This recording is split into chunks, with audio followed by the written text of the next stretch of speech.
काला ढोंगी। रामलीला कमेटी के तत्वावधान में आयोजित रामलीला में सोमवार रात को अशोक वाटिका, हनुमान रावण संवाद तथा लंका दहन आदि का मंचन किया गया। रामलीला कमेटी के तत्वावधान में आयोजित रामलीला में देर रात को अशोक वाटिका, हनुमान रावण संवाद तथा लंका दहन आदि का मंचन किया गया।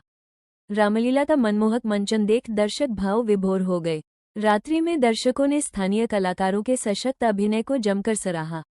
सबसे पहले कलाकारों ने अशोक वाटिका प्रसंग का मंचन किया, जिसमें हनुमान और अक्षय के बीच हुए युद्ध ने दर्शकों को खूब आकर्षित किया। साथ ही लंका दहन का जीवंत दृश्य देखकर दर्शक रोमांचित हो उठे, जिससे समूचा पंडाल पवनसुत हनुमान के जयकारों से गूंज उठा।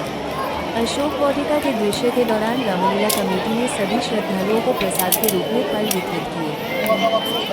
काला ढोंगी के संरक्षक श्रीमान जीवनलाल वर्मा जी, श्री दीपचंद सती जी, हमारे बहुत ही वरिष्ठ कार्यकर्ता गोपाल बुल्लाकुंडी जी, वीरेंद्र मटेला जी, हमारे साथ आज इस मंच पर उपस्थित हमारे बहुत ही वरिष्ठ कार्यकर्ता भारतीय जनता पार्टी के हमारे प्रदेश के प्रयोग, हमारी अभी नवनिर्वाचित ब्लॉक प्रमुख श्रीमती मनीषा जंतवाल जी, मंडल अध्यक्ष श्री विक्रम जंतवाल जी, रामलीला कमेटी के अध्यक्ष श्रीमान कमल सती जी, महासचिव हरीश मेहरा जी, कोषाध्यक्ष पुष्कर खनायत जी, हमारे वरिष्ठ सदस्य कैलाश बुल्लाकुटी जी, पंकज सती जी, पूरन जोशी जी, चंद्रमोहन जोशी जी, शशांक सती जी, मंच पर उपस्थित हमारी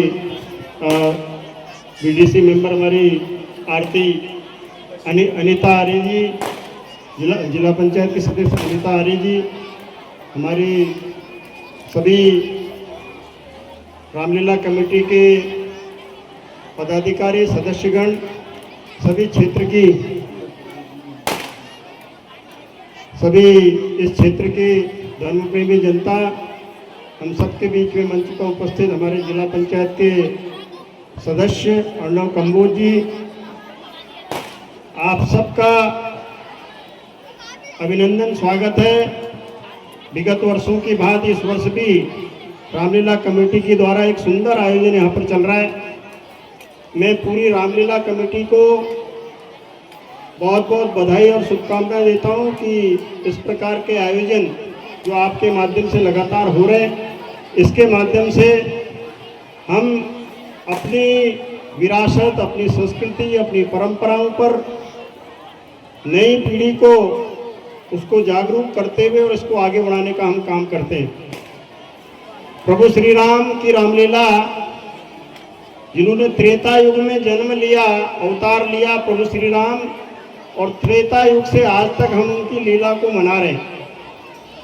इसीलिए त्रेता युग से आज तक प्रभु श्री राम हमसे अलग नहीं हुए, क्योंकि प्रभु श्री राम एक आदर्श हैं, मर्यादा पुरुषोत्तम हैं, और हमारे जीवन में की हर समस्या का समाधान राम है, और हमेशा हमारे जीवन के हर प्रसंग में श्री राम है। हम जब मिलते हैं तो अभिवादन राम राम से करते हैं, कोई कष्ट होता है तो हे राम मुंह से निकलता है, और जब अंतिम यात्रा होती है तो भी राम राम ही होता है। इसलिए राम के बगैर हमारा जीवन कुछ नहीं है। इसलिए मर्यादा से पुरुषोत्तम आदर्श हैं, इनको हम त्रेता से आज तक भूले नहीं हैं। जबकि हमने जिस कुल में, खानदान में जहाँ जन्म लिया, जहाँ से हमको नाम मिला, जहाँ का हमारा अभिमान है, जहाँ के लिए हम कई बार लड़ाइयाँ लड़ते हैं, उसकी 3 पीढ़ी और 4 पीढ़ी के बाद हम उनका परिचय जानते नहीं है। लेकिन प्रभु श्री राम को आज तक हम मान रहे हैं।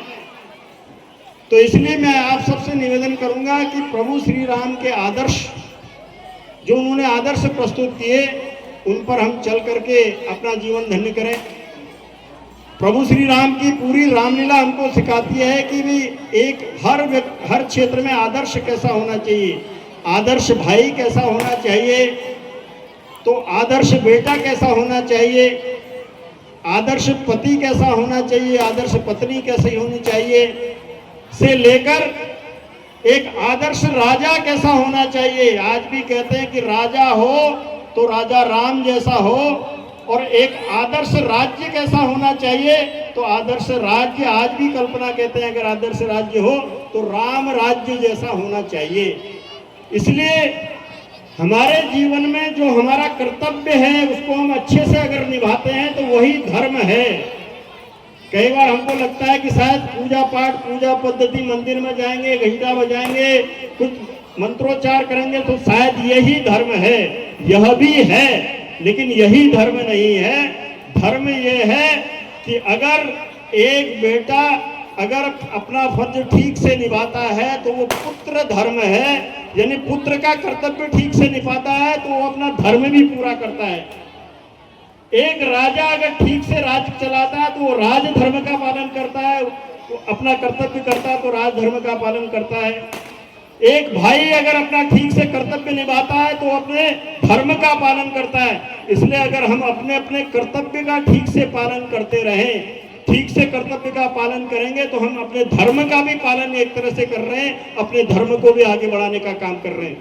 इसलिए आप सबसे निवेदन करते हुए प्रभु श्री राम हमारे ऊपर कृपा करें, हम सबका जीवन उज्जवल हो, हम सबका जीवन मंगलमय हो और हम दिनों दिन उत्तरोत्तर प्रगति करें। सूरी रामलीला कमेटी को एक बार फिर से बहुत बहुत बधाई और शुभकामनाएं। बोलो भारत माता की, बोलो जय लखन लाल की, जगत जननी सीता माता की, पवन सुत हनुमान की, भारत माता की, नौ दुर्गे माता की।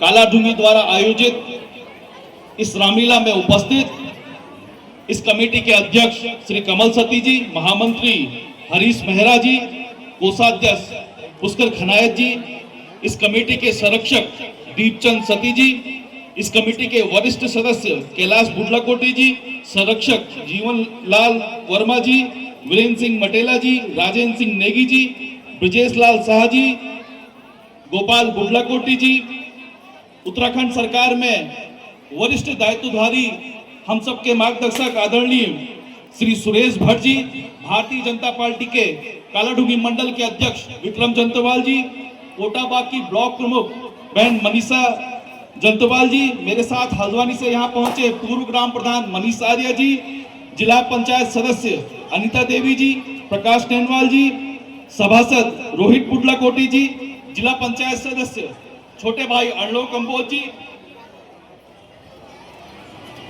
दीपक कुमार जी, धनीराम जी, सुरेंद्र शाह जी, प्रकाश जोशी जी, वीरेंद्र मटेला जी, शोभा बुडलाकोटी जी, शोभा पांडे जी और उपस्थित हमारी माताएं, बहनें, युवा साथियों, बड़े बुजुर्गों और प्यारे बच्चों,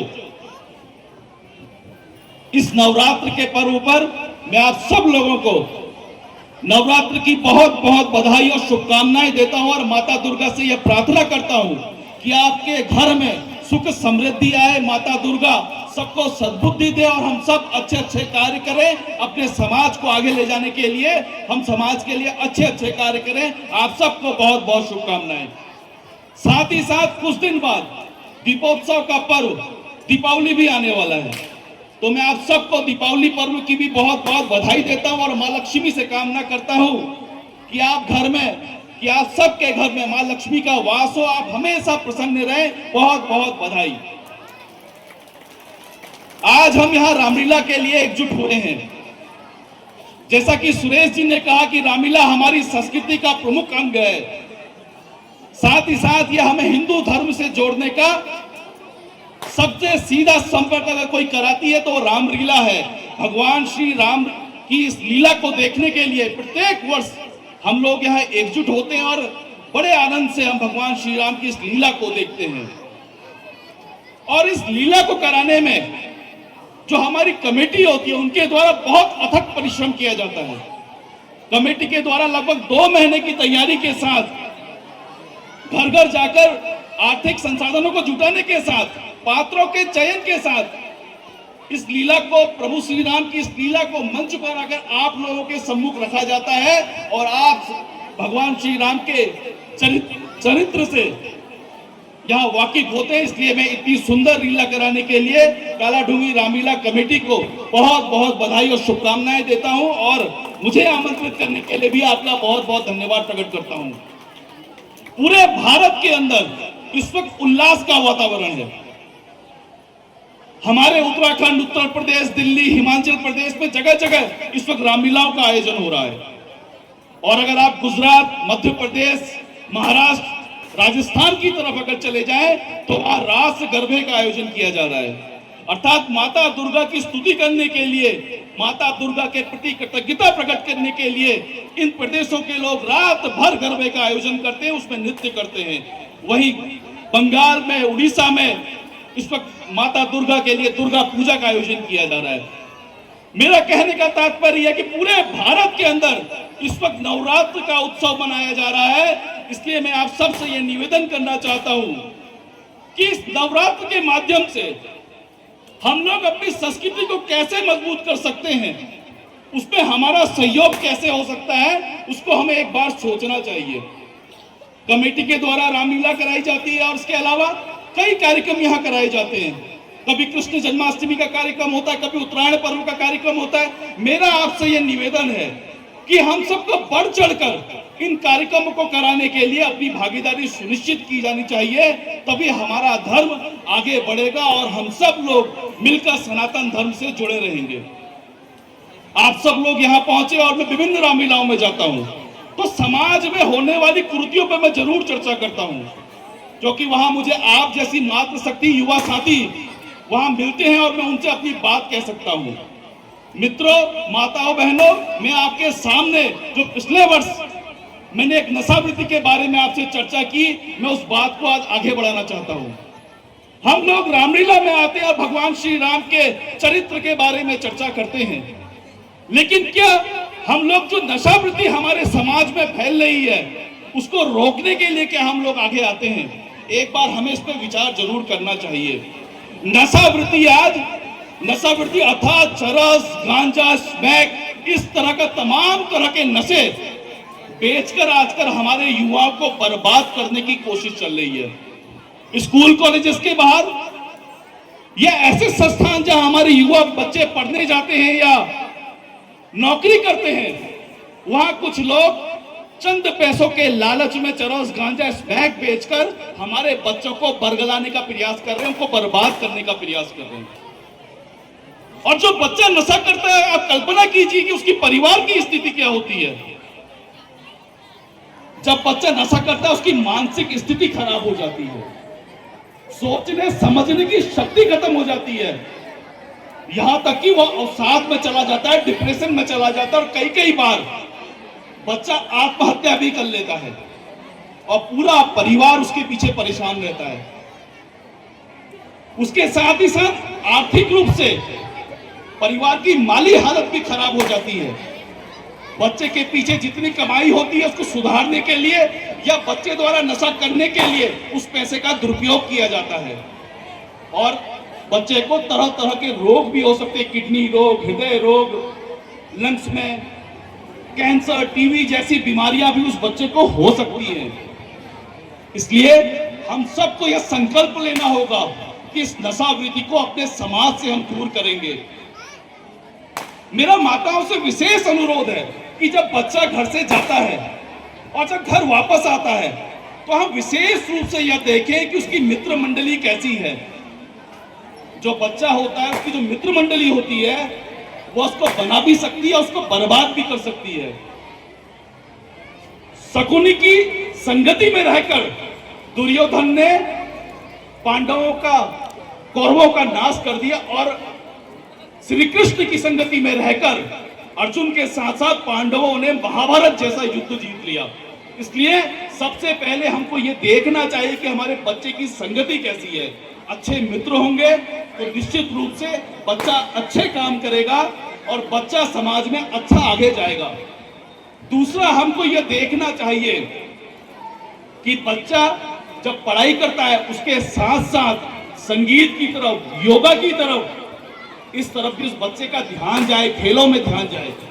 अगर वो खेल खेलेगा, योग करेगा तो उसके नए नए मित्र बनेंगे, उसको नशे की जरूरत नहीं पड़ेगी। और परिवार में मैं माता पिता लोगों से कहना चाहता हूँ, अभिभावकों से कहना चाहता हूँ कि आप अपने बच्चे से बातचीत जरूर करें।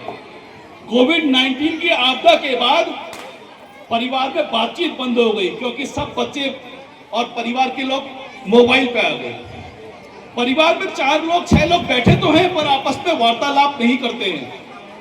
वो दिन भर मोबाइल पे ही लगे रहते हैं और बातचीत न करने के कारण बच्चा डिप्रेशन में चला जाता है। इसलिए आपसी संवाद होना बहुत जरूरी है। बच्चे के साथ बातचीत जरूर कीजिए। इसके साथ ही साथ अगर समाज में कोई ऐसा तत्व है जो यहाँ नशा बेचता है या इस तरह के कार्यों में संलिप्त है, तो उसकी सूचना आप हमको या पुलिस को भी दे सकते हैं। अगर आपने उसकी सूचना हमें दी, मैं भगवान श्री राम के इस मंच से स्पष्ट रूप से कहना चाहता हूं, उसमें पूरी तरह गोपनीयता हम बरतेंगे और इस तरह के रैकेट चलाने वालों पर हम कार्रवाई करेंगे, क्योंकि ये बच्चे हमारे भारत का भविष्य है। यही जाकर कल इंजीनियर बनेंगे, डॉक्टर बनेंगे, क्रिकेटर बनेंगे और देश का नाम रोशन करेंगे। सनातनी भाइयों को पीड़ा होती है, जैसे अभी हमारी ब्लॉक प्रमुख ने कहा, सजग रहे, जागरूक रहे, क्योंकि जहां मिलती है सारी नदियां वो सिंधु है हम। अरे गर्व से कहो हिंदू है हम, गर्व से कहो हिंदू है हम। आज हिंदू धर्म पतन की ओर जा रहा है। इसका कारण क्या है? क्यों? क्योंकि हम अपने जड़ों को भूल चुके हैं। हम भूल चुके हैं कि हमारी रगों में किन का खून बह रहा है। हम भूल चुके हैं हम किन महापुरुषों के वंशज हैं।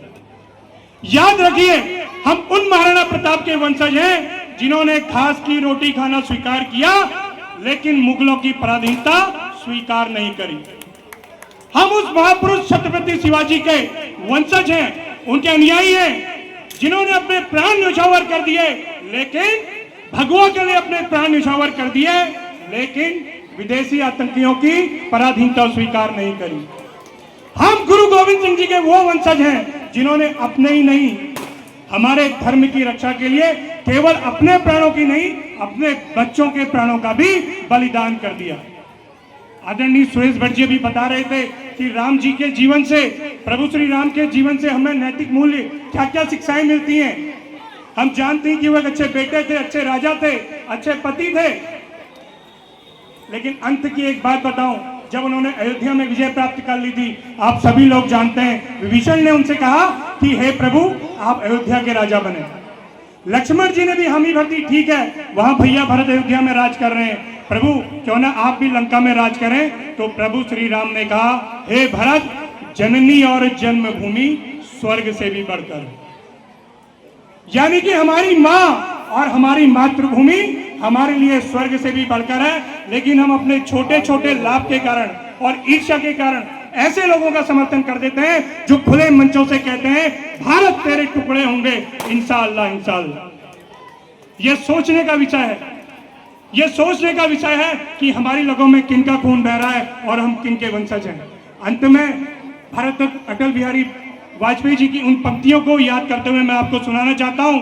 अटल जी ने कहा था कि भारत कोई भूमि का टुकड़ा नहीं है, यह जीता जागता राष्ट्र पुरुष है। यह वंदन की भूमि है, अभिनंदन की भूमि है, यह अर्पण की भूमि है, यह तर्पण की भूमि है। यहाँ की नदी नदी हमारे लिए गंगा है, यहाँ के कंकड़ कंकड़ में शंकर का वास है। हम जिएंगे भी तो इस भारत देश के लिए, हम मरेंगे भी तो इस भारत देश के लिए। और यकीन मानो, अगर मर भी गए तो जलती चिता से निकलती राख को कोई कान लगा के सुनेगा तो एक ही आवाज आएगी, भारत माता की, भारत माता की जय श्री राम। बहुत बहुत धन्यवाद। धन्यवाद अध्यक्ष जी। पवन पुत्र हनुमान की। सबसे पहले आदर्श नवयुवक श्री रामलीला कमेटी कालाडूंगी का मैं आभार व्यक्त करता हूं, जिन्होंने मुझे आज इस पवन अवसर पर आमंत्रित किया। मंच पर मौजूद सभी मंचासीन, यहाँ पर मौजूद सभी मातृशक्ति युवा साथी और सभी मेरे आदरणीय संपूर्ण धर्म प्रेमियों को मेरा नमस्कार। मेरा मानना है कि रामलीला केवल एक मंचन ही नहीं, ये मर्यादा पुरुषोत्तम भगवान श्री राम जी के आदर्शों को अपने जीवन में लाने के लिए रामलीला का मंचन होता है। यह हमें सत्य, त्याग, धर्म और सेवा की राह पे चलने के लिए प्रेरणा करता है। आज की पीढ़ी को रामायण से यह सीख लेनी चाहिए कि जीवन में कितनी भी कठिनाई क्यों ना हो, कभी भी धर्म की राह को ना छोड़े। जो धर्म की राह नहीं छोड़ेगा वह हमेशा विजय होगा, क्योंकि जो धर्म की रक्षा करता है सदैव प्रभु उसकी रक्षा करते हैं। हमारा जीवन, हमारी सांस, हमारा विश्वास सब प्रभु है। आइए आज रामलीला के मंच से हम सभी ये संकल्प लेते हैं कि हम सब सत्य की राह पर चलेंगे और अपने समाज में प्रेम और भाईचारा बनाए रखेंगे और मर्यादा पुरुषोत्तम प्रभु राम जी से हमेशा अपने जीवन को प्रेरित करते रहेंगे। अब मैं ज्यादा ना बोलते हुए सभी मातृशक्ति, सभी धर्म प्रेमियों को बहुत बहुत धन्यवाद कहता हूं, जिन्होंने इतने प्यार से हम सभी को सुना। आप सभी का बहुत बहुत धन्यवाद। जय श्री राम। सीता माता की, पवन पुत्र हनुमान की। सभी धर्म प्रेमी जनता को मेरा सादर प्रणाम। आदर्श नवयुवक श्री रामलीला कमेटी कालाढूंगी के इस पावन मंच में हर वर्ष की भांति इस वर्ष भी रामलीला का सुंदर मंचन किया जा रहा है। मैं धन्यवाद देना चाहूँगी कमेटी के समस्त पदाधिकारियों को, निर्देशक महोदय को, हारमोनियम तबला वादक को और पात्रों को और सखियों को कि आप लोगों के द्वारा इतना सुंदर मंचन किया जा रहा है। और समस्त कमेटी के पदाधिकारियों का धन्यवाद करना चाहूँगी कि आप लोग हमें प्रभु श्री राम के जीवन मूल्यों से जोड़ने का कार्य कर रहे हैं। प्रभु श्री राम हमारे जीवन का आधार है। प्रभु श्री राम हमें धर्म और नैतिकता का पाठ पढ़ाते हैं और रामलीला हमें यह संदेश देती है कि हमें हमेशा धर्म और नैतिकता के मार्ग में चलना चाहिए।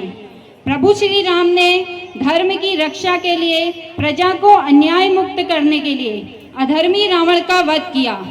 और आप लोग जो रामलीला की, रामायण की कहानी का मंचन देखते हैं तो उससे जनता को क्या होता है कि भक्ति भाव जागृत होता है और धार्मिक, नैतिक और सांस्कृतिक शिक्षा मिलती है।